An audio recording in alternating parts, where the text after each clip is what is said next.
everyone, I have had a request through my Ko-fi commission section from Lee to do a page from Matchstick Mouse, a floral colouring book. Now she picked out the page that she wanted. Now I've actually completed my version of this book and obviously therefore done the page that she requested, but I have the page here. Now what I've done is Morgan O'Brien sells his books as digital copies. So I bought another copy of the lovely book and printed off the page that I'm going to colour. So the digital copies are available on his Ko-fi. I will put a link in the description because it's a much cheaper option. And means that you can choose the paper that you want. I think that's partly the reason why he's done it. That this is obviously prints, I think it's the same size as the image in the book. There it is. Yeah, it's the same size as the image in the book. That's my original version, which is not very exciting. I'm going to do a much more interesting version for this. But yeah, it's the same size, but because it's on A4 paper, you've got a lot of space around it, but it doesn't really matter in my opinion. And of course you can print them off as many times as you like, as I say, on paper of your choice. I've used copy paper here. I am in the process of researching. I've had a couple of recommendations for different papers, so I'm going to play around with different paper. And I did have some different paper, but it wasn't white. And I decided that I didn't want to use something on not white paper because pencils don't quite show up in the same way. So the first thing I am going to start on, let's actually get colouring, is the sky. Now in my original version I just coloured it blue, and I think, you know, it does look like it's a sort of sunny day, summer day, and I've got a red in my hand and I'm thinking, do I do like a sunrise sunset-y type thing? But I don't think I will. I think I will stick with the blue sky idea, but rather than just using one colour, we'll use a mix of blues to get a bit of a gradient of colour, and it'll be a little bit more interesting. I think it will look better. So I'm going to start with this cobalt blue. I'm using Polychromos pencils. What I did was I thought about what pencils would work best on this particular paper. They do work well on Amazon paper too, which is what Morgan's books are printed on. So I think it would be a good choice all round, whether you're colouring on a printout or the book. So I'm going to start off, I want quite a deep layer just at the bottom. And this is quite a dark colour here for sky in this little detail here.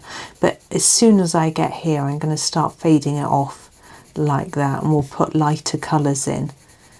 Now why am I starting with the darker bit at the bottom? I've got no idea. The sky can sometimes look a bit like that, so we're just tapering it off really like that, and then we'll work along and hopefully it'll look like quite a nice sky once I've finished. Now we've got a bit in here. Now she's doing her embroidery mouse, isn't she? It's rather sweet, and I won't have to say, when I did this page the first time I wasn't particularly inspired, which might be the reason Lee asked me to do it. Maybe she wasn't sure either, but I'm hoping that now I've had a think I will be able to come up with something that looks a bit better. That's dark enough there, but what I'm doing is I'm just looking over here to try and figure out, we've got a tree coming up here, and this also looks like it's part of the tree stretching up here, but what I'm thinking is this bit in here is probably sky, but we'd start that bit with our next colour because that's quite dark. So I'm moving on to the ultramarine, which is still a darkish shade of blue. I've got no idea if you can see that, it's so far away on my camera. So I'm going to go over what I've done already, and that will help us to fill in the white paper. Now when I do sky, I don't normally colour in an up and down direction because it can make it look a bit like it's raining if you don't cover up all of your streaky lines. So I'm only going to do that to sort of here. While I'm getting around all these little bits and pieces, it's quite difficult to go across in such a small space. But now I'm going to change my direction. I'm going to start going across to try and hopefully make it look a bit more like sky rather than a rainy cloud. And there we go. It's a little bit awkward at this angle. That might be easy if I slightly turn it like that. Is that going to make you feel dizzy? I hope not. Ooh, it's been quite a day full of interesting excitement, I suppose. It's Monday, my husband's off work, and we were going to go looking for a new sofa. I've been talking about this, and he came to me this morning and said, I've just been watching a video on recycling and waste and landfill, and he says, I really don't want to get rid of our sofa just because a few people have said to us it's uncomfortable, because we don't particularly find it that uncomfortable. And he said, I've got a few problems with it that I think I can solve without buying a new one. So we had to think, and I said, okay. So he said the feathers in the cushions at the back annoy him because they come out quite a lot and they get stuck in your clothes and they spike into you and things like that. This is the light ultramarine. I'm going to continue.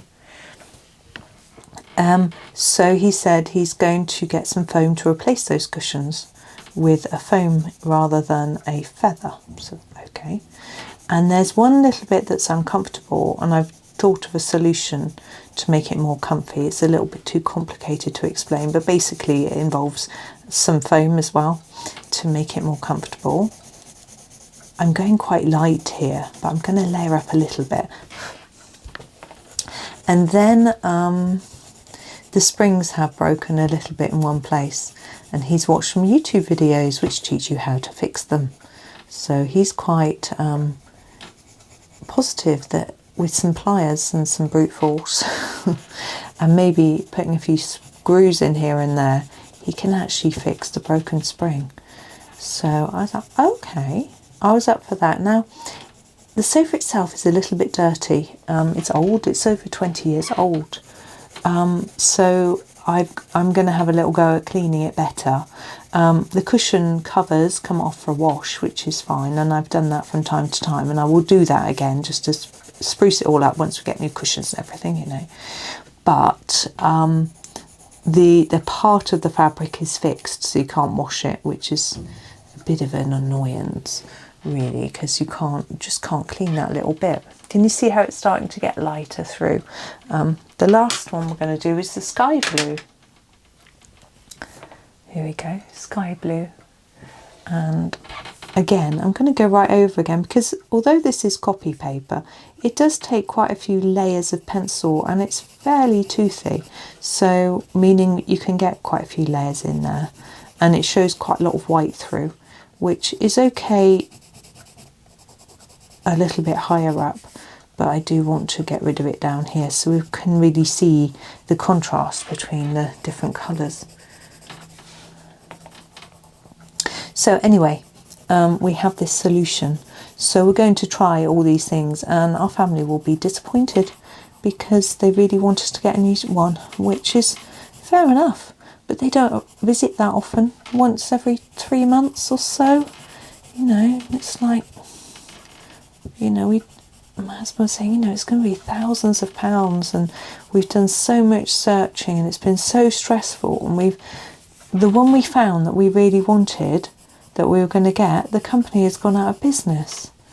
Their website is still up, but they don't make them anymore, and it's like, after all that looking, searching, months and months and hours and hours and hours of looking, and spent all that time, found one thing that we both liked, and no.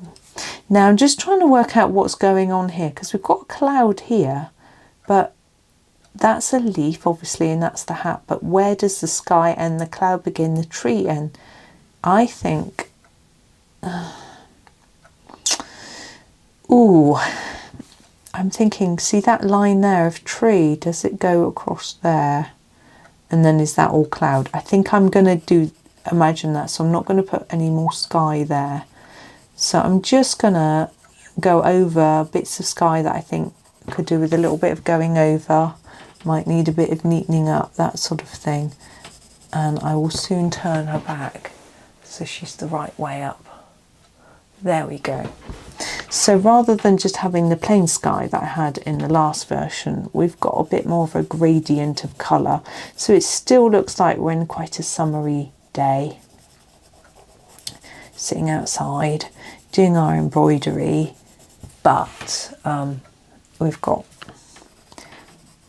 a little bit more of an interesting looking sky going on, and because it's lighter at the top here, the leaves will stand out more, I hope. Now I'm going to do the leaves next, I think. Now I'm not going to do them, oh, let's bring her down a bit, can't see. I'm not going to do them all in one colour. I thought we'd do a little mix of greens.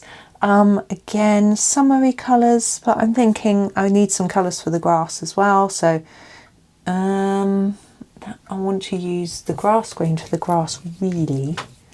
So let's think. We could do, yeah, let's go for this one. This is the chromium green opaque. I've just realised my lamp isn't even on. Hang on, watch out for being blinded. Whoa, there we go. Chromium green opaque, and we'll do this sort of base of the leaves with this. So I want to layer out quite a lot at the bottom and then start to just fade off, and then we're going to add in other colours, and we'll do the same here, and it will hopefully add a bit more texture to the leaves. If they're darker at the bottom, it might look like this is overlapping and there's a bit of shadow there and things like that. And it also makes them look a bit more interesting, I think, if you use more than one colour. And because they're quite big, we've got the space to do that. So yes, excitement. So we decided not to buy the sofa, so we just went to the supermarket, and we walked on the canal, as we often do, and we saw the otter. And the otter followed us nearly all the way along, and we kept stopping and watching it. It was catching fish, it was coming up for air, and you could see it crunching up the fish it had caught. It was just like, wow. You know, it felt like, it always feels like such an honour when you see wildlife. And then when we came out of the supermarket, my husband said, oh, it would just be amazing if I saw the kingfisher. And I was like, now come on, you're just being a bit too greedy. Now, and guess what? I didn't see it, but he did. He saw the kingfisher. So he was over the moon when he came home. This is my permanent green olive. It's a little diddy one, but it's still got some life in it yet. And yes, everyone asked, do you have pencil extenders? I do. And if I was doing a really big area with this pencil, I would use the pencil extender, but I'm not, so my hands will be fine. I'm trying to leave a little white bit because I want the tips to be quite pale compared with the rest of the leaf. So this is just extending that dark colour a little bit, and just adding another layer of interest, really, colour wise. The sun's just gone in. It wasn't sunny when we were out. It was quite chilly first thing. The house felt a bit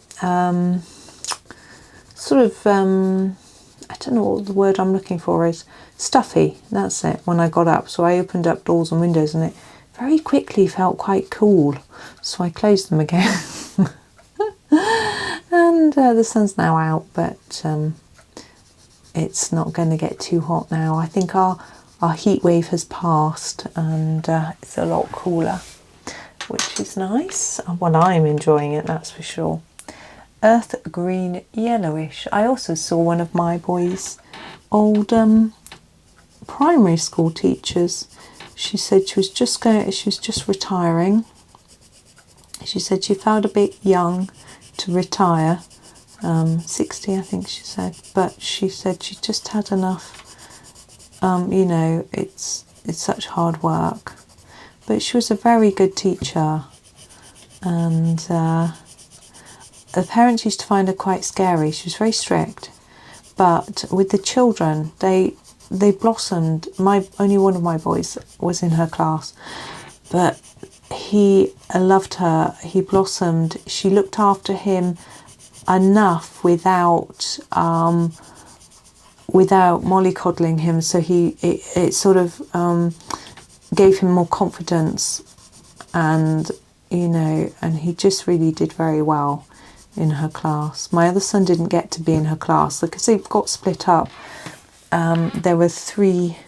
It was quite complicated. So when they first started, the reception class was split into 2, and the oldest 6 children were put in a year 1 reception class, and the rest of them were in a pure reception class. Mine were together in that year.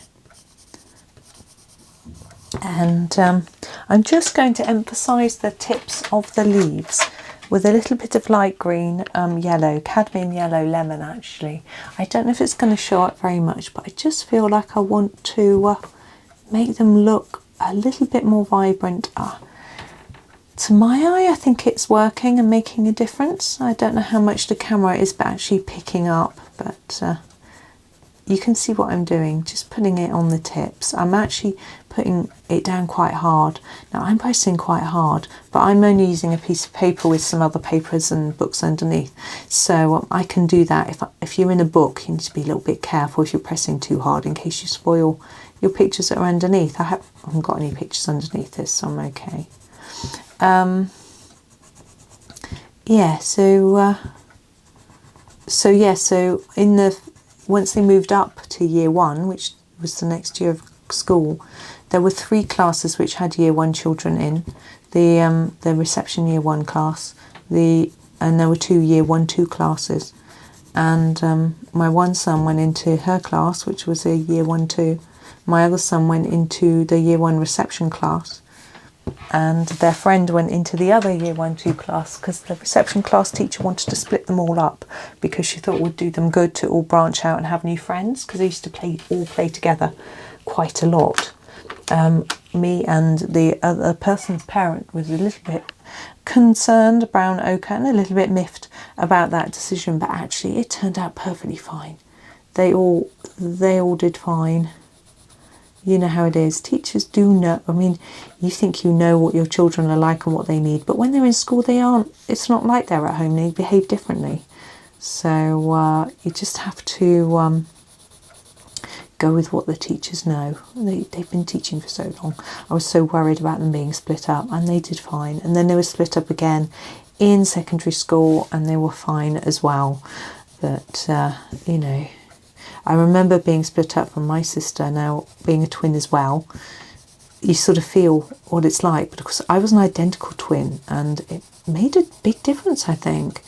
But basically, when we weren't split up until we were 14, and it was really hard. So I sort of can see that them being split up when they were much younger was better. Although they didn't really go their separate ways until they went to university. And even though because they're now at the same university, but I'm trying to work out how far across the tree trunk goes. Does it go all the way to the edge? I think I want to put it all the way to the edge. Yeah, although they're at the same university, they are a different campus. They both live at home still, so they see each other at home still, like, you know, but they don't see each other in uni at all. They went to the Freshers' Fair, and that was the only thing they did together. And that was that. Right, so we've got a base of our tree, but we can see there's sort of roots and gnarly bits and stuff, so we're going to mark those out with darker colours. I purposely started with a fairly light, warm colour, so we could put in some different shadows. So we have a nougat, and I'm going to work along here where we've got these lines drawn out. We can put some darker colour down here. I'm thinking here as well, and sort of also emphasise all these lines. Now, I don't know if this is a dip in the tree. I feel like I want to colour it in like it's maybe a hole, like that. And then this is sort of a dipped in bit here, and here, sort of a gnarly bit. And you can just use Morgan O'Brien's sort of gentle lines to mark out a few bits. See, I feel like this is a sort of sticking outy bit. I feel like I want to actually put a bit more colour along there as well. I do have a plan here. A bit here. maybe a bit on the edge. I feel the edge of the tree could do with being a little bit darker too. Now I'm going to get another darker pencil. I haven't finished yet. I'm going to fiddle faddle some more. So this is the burnt umber, and this is a real shadowy colour. I'm going to do some shadow under the leaves here. I'm going to emphasise that a little more, and then shadow under these leaves. This leaf, sorry. Oops. Hold my piece of paper still. Oh, we've gone very squiff. Oh, sorry. Here and here, and then under this one too. Morgan O'Brien has recently released a charity Matchstick Mouse book on his Ko-fi. It's a sort of mini adventure, it's called. I didn't actually buy it. Well, I was going to buy this one. Well, no, I just didn't buy it. But I felt it was rather interesting that all profits to charity. You know, it's a nice idea, and it's a mini Matchstick Mouse adventure. And he said that he's going to probably do some more mini ones. So there's a lot less pages in the book, and I don't know whether that one had a price or whether it was just a donation. I can't remember, but I'm going to put some lines in. I want it to look, you know, more sort of bark like we can see some texture in there. We've got some curly lines on here. We'll just copy that a little bit on this one, maybe here like this, maybe a few longer lines through here like that. Yeah, so that might be worth looking at, and the fact that he's got some more mini adventures coming out is quite fun, I think, as well, for big fans of Matchstick Mouse. I haven't actually got all the Matchstick Mouse books now because I sort of stopped buying books for a bit, which was fair enough. You know, I just wanted to start finishing a few, to be honest. Now, how long have we been going? So I was thinking I didn't want to rush this and make it into just one video. I'm just trying to work out what these are, but they're reels of cotton, aren't they? When you do embroidery, you use skeins normally, or I always do. Anyway, it doesn't matter. It's fine if it's a reel. Now I thought we could do Matchstick Mouse's hat. Now on the front of the book here, we've got some colours of her hat. I thought we could, whoops, not my remote control. I will copy those colours. Now, if I was doing Prismacolor, I would start with my lightest colour and then work to my darkest. But with the Polychromos, I tend to work in the opposite direction because I find it is a little bit easier depending on the pencil type. So I'm starting with my dark cadmium orange. Now this is the darkest orange. However, these areas under the hat here and here are quite shadowy, and I think they're going to be more of a browny colour in the end. But I'm going to use this orange on them lightly to start with, just so we've got a base of orange. But as I say, we'll draw in more colour in more shadowy colour in a bit. But I do just want this base and down here. So I'm doing this really quite lightly. There we go. Now, as for this colour, I'm going to do a little bit here and here, and so just fade it off quite quickly like that. Can you see? And then the same up here. How strange. My husband said he's got a meeting at 30:30 and he's already in it. But maybe he's, maybe my clock's wrong. Never mind. I can hear him yapping. Orange glaze is our next colour. We're not going to do any of the underside of the hat now. We're just going to concentrate on the top bit. I'm going to go over what we've done and just extend the colour upwards. Now, I tend to like to copy Morgan O'Brien's colours and versions of the hat and everything else really, because, you know, obviously he knows what colours he wants things to be, but sometimes I just mix it up. But today I thought orange hat would stand out quite nicely against our blue sky, our green leaves, our barren tree, all that sort of thing going on. Cadmium orange. And also I thought you might want to know how to do it in the way that he does it. Now on his edges of his hat he's got white, if you see.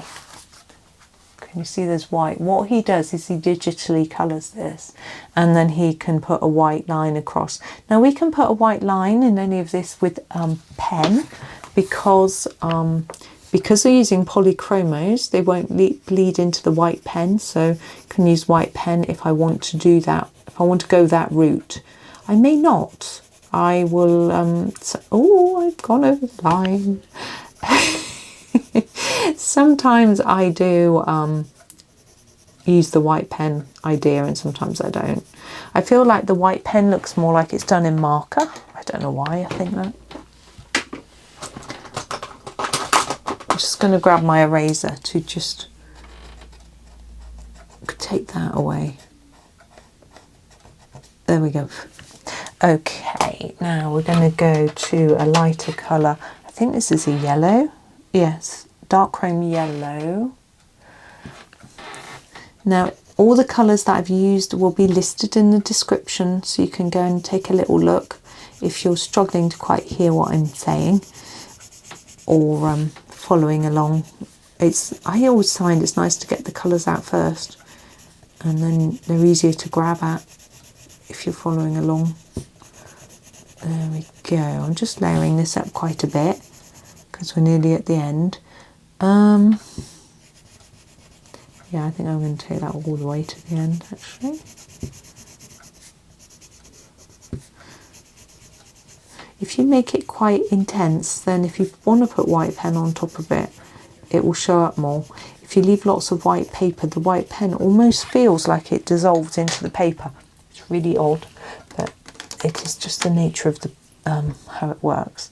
Now I'm grabbing my terracotta. I'm going to do a bit up the underside of the hat with this. So we're sort of darkening a bit, but we're going to darken even more in a moment. Because although it's all covered with these lines, as if the whole thing is really dark, I feel that it won't all be as dark as that much. There'll be more darker areas in certain parts. This is burnt sienna. I will demonstrate rather than trying to explain in words. So under the hat band and near here, it's going to be darker, and then I think it's going to just fade a bit there. Be a little bit lighter just on that edge, like that. And then on this one, it'll be darker against Mouse's face.